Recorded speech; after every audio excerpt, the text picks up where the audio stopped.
In this video, we will demonstrate how to divide an air conditioning diagnostic problem in two by using an electronically controlled variable displacement compressor driver tool. Many modern vehicles now use a computer-controlled variable displacement compressor.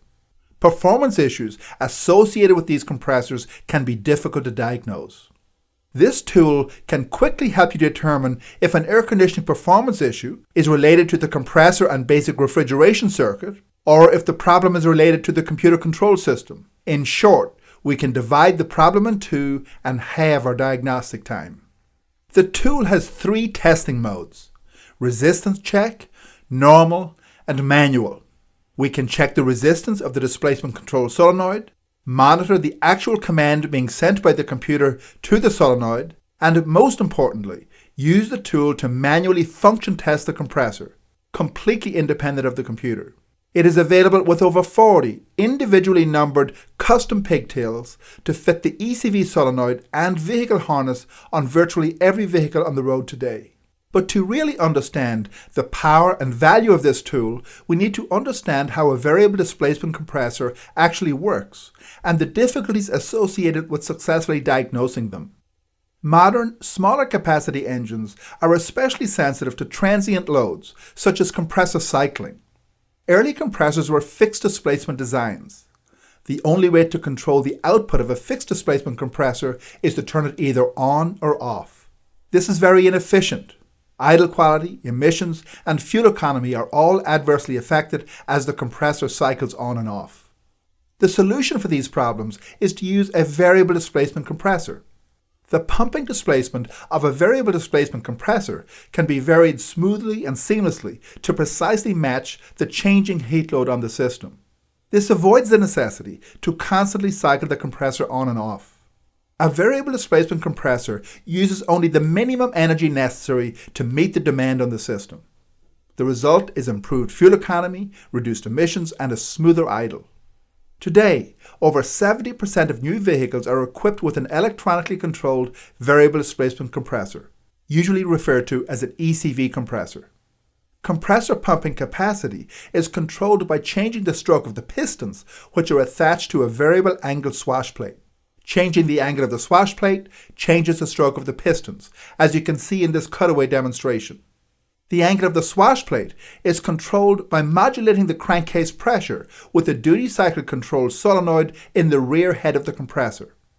Increasing the duty cycle lowers crankcase pressure, which increases compressor output, and vice versa.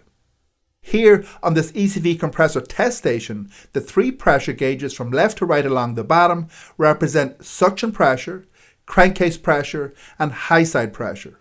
As the duty cycle command increases, high side pressure starts to increase, while suction and especially crankcase pressure start to fall. The computer takes account of many inputs to fine-tune compressor displacement for maximum efficiency, including evaporator temperature, system pressures, ambient and cabin temperatures, compressor and engine speed, driver habits, and so on. Note also that through the special translucent crankcase, the angle of the swash plate changes as duty cycle increases and crankcase pressure drops. So let's look at some of the difficulties associated with diagnosing these compressors and how the ECV compressor driver tool can help simplify our diagnosis. First, there are two basic versions of ECV compressors, which can sometimes lead to confusion. Most early versions were clutchless. They do not have a conventional electric clutch. This means that the compressor shaft turns all the time, even when the AC is off and it's 40 below. To the naked eye, the compressor appears to be always engaged. More recently, some ECV compressors now have a conventional clutch.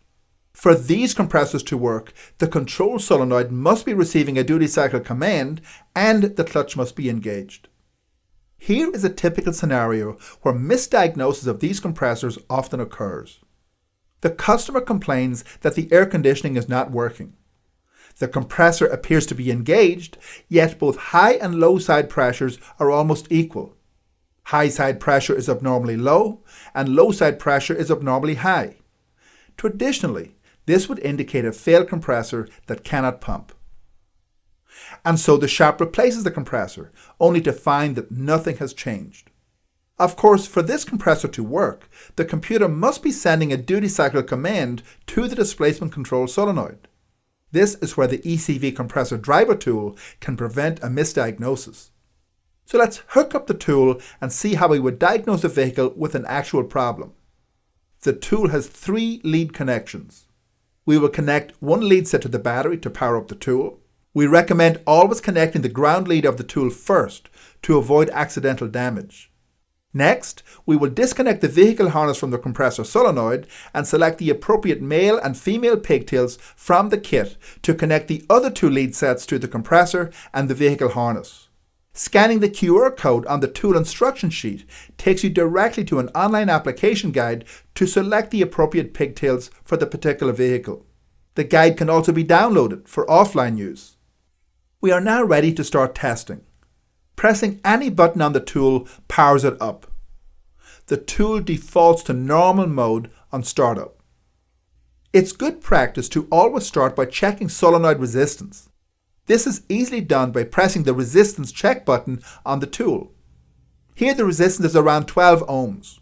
Many ECV solenoids are in the 10 to 14 ohm range. Obviously, if the resistance is out of range, we know there is a problem right from the get-go. Next, we will set the AC system to max cool.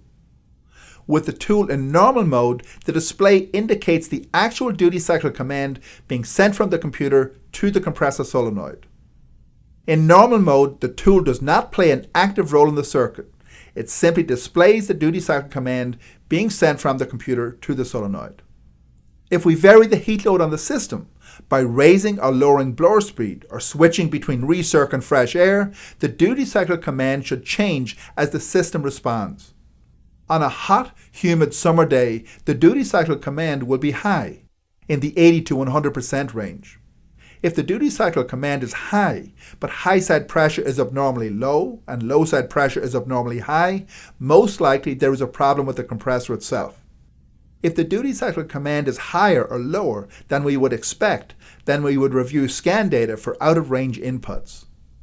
On the other hand, if the duty cycle command is 0, then we would need to investigate why the computer is not sending a command to the solenoid. Perhaps the engine or transmission are overheating, or system head pressure is too high, for example. Notice how the tool made it fast and easy to determine which area of the system needs additional testing. Obviously, if the command is 0, we know that there is a computer-related issue that will need to be diagnosed and repaired.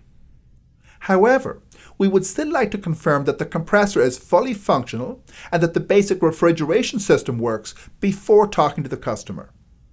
So, by switching the tool to manual mode, we can take direct control of compressor pumping displacement and test the compressor and basic refrigeration circuit completely independently of the vehicle's computer. As we manually increase the duty cycle command, high side pressure should start to increase and low side pressure should drop. If we reduce the duty cycle command, pressures should start to reverse. Note, while the bidirectional testing function on a scan tool may provide some capability to test an ECV compressor, in our experience it often leaves a lot to be desired. On some clutchless systems that do not actually have a compressor clutch relay, the scan tool test function may display a confusing and misleading option to cycle the magnetic clutch relay on and off. And on other systems, the scan tool may only allow compressor testing with the engine off. Not much practical use at all. To sum up, the ECV compressor driver tool can significantly shorten your diagnostic day. It enables you to check 3 separate areas of the system very quickly and easily: the resistance of the ECV solenoid, the command from the computer to the solenoid, and to function test the compressor completely separate from the computer. It has a comprehensive library of custom pigtails for virtually every application and an online-offline pigtail application guide. Thank you for watching.